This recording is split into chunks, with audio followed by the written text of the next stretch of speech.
Hi guys, good afternoon.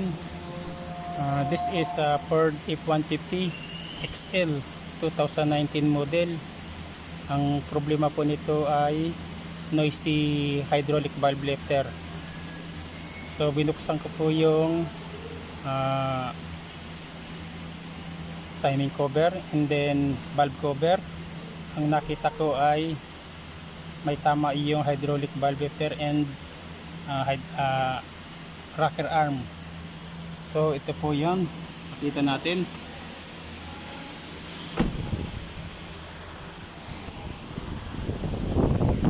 So 150.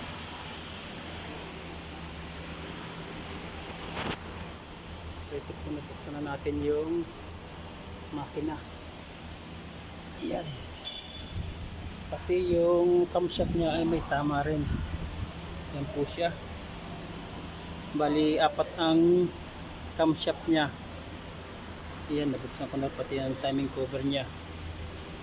Ito po yung bank 1 or right side ng makina, and the other one is the left side.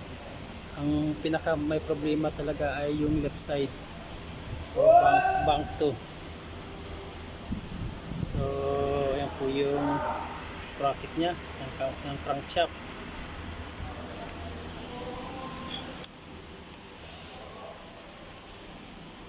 Tatanggal ko na to. Ito yung camshaft nya ng exhaust.